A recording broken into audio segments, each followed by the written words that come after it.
Shams Charania is reporting Kenny Atkinson's going to return as the head coach of the Cavs. This show has not been shy of its criticism, as others, of Atkinson, not only for his team's performance in getting swept by the Knicks, but also some of the comments that he made during the series. Of course, you'll remember he said that analytically this team was up on the New York Knicks, but reality shows you they lost in 4 games. This news comes 24 hours after Cleveland is eliminated and they no-showed once again. So, Wilbon, did they make the right call in retaining Atkinson? Wow.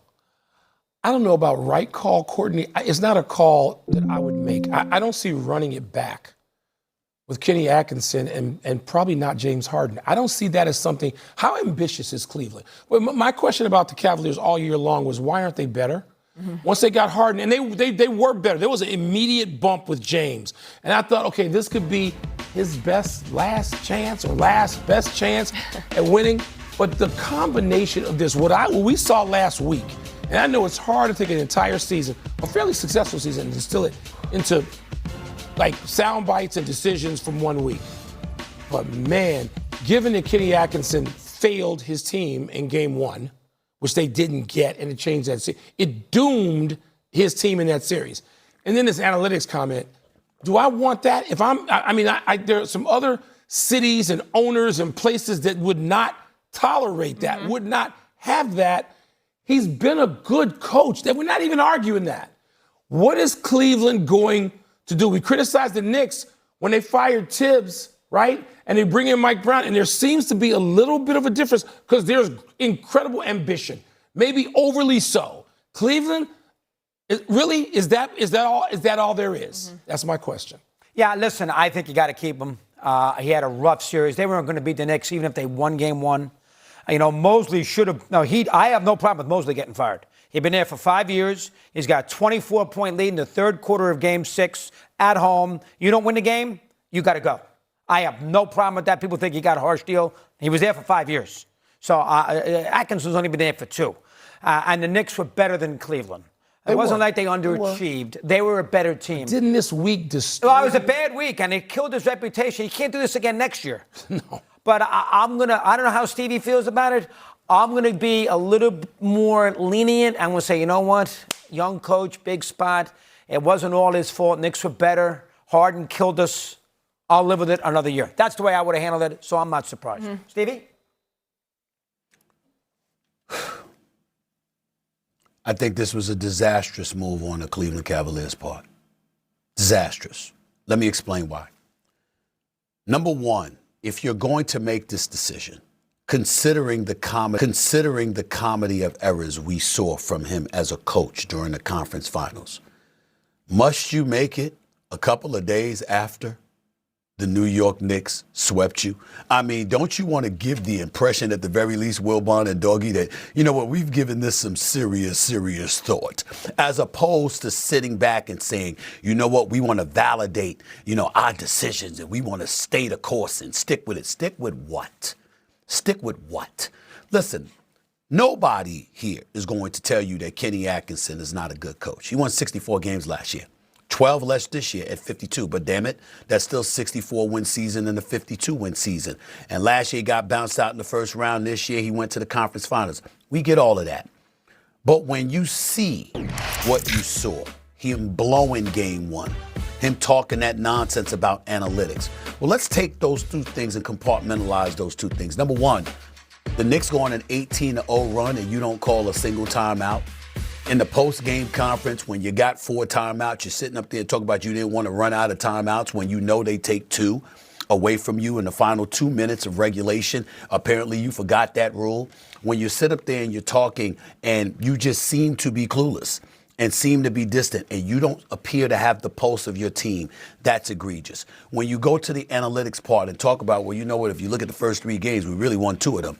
When you consider that from the analytical perspective, even though he was answering a reporter's question, that is just an egregious and asinine thing to come out of the mouth of a head coach who's down 3-0 in a series. Clearly, you weren't worried about your ownership. Clearly, you weren't worried about your bosses, because I'd be scared to say something that damn ignorant, okay? That's number 2. Number 3, the analytical stuff and the way that it has stained the career of Daryl Morey, who did the same thing in Houston, which is why he was pushed up out of there, okay?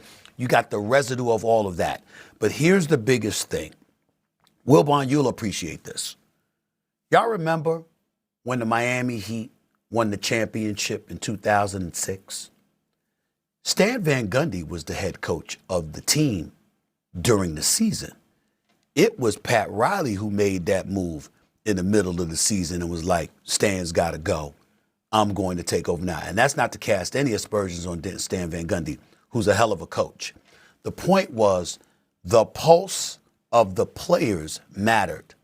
And Pat Riley knew something was missing.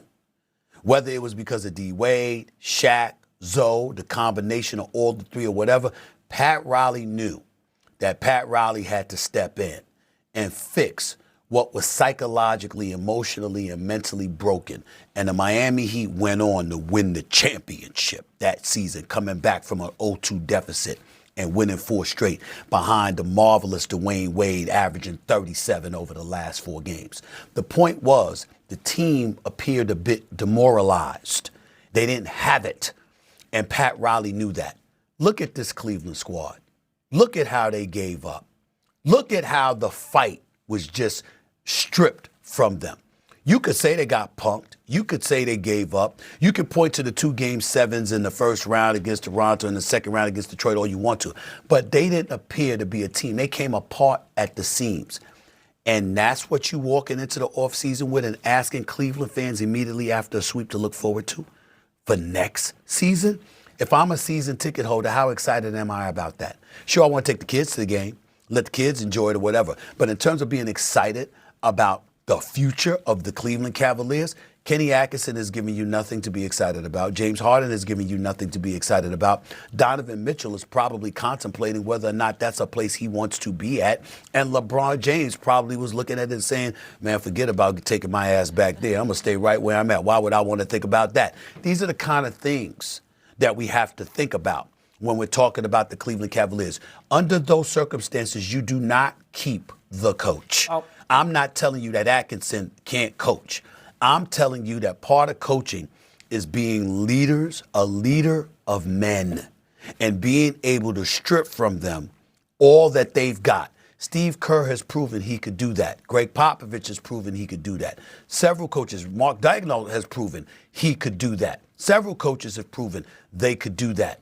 One of them is not Kenny Atkinson. I am sorry. There is no way I would have made this decision, especially at this time, to keep that man on as the head coach of the Cleveland Cavaliers. Well, 2 things, Steve. First off, Pat Riley is not out there. I mean, so when they brought Pat Riley in, they had won 4 titles. Yeah. The Pat Riley is not out there in the NBA circles, so who are they going to replace him with?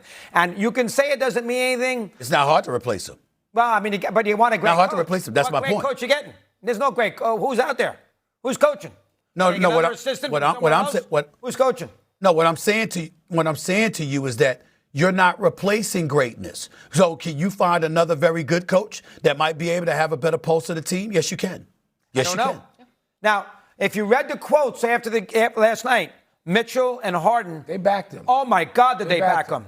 But Mitchell went out of his way to say how Chris, great a coach he is. That's why I wonder about that franchise's ambition. And by the way, Kobe Altman has made some terrific decisions along the way. Yes, he has. He really has.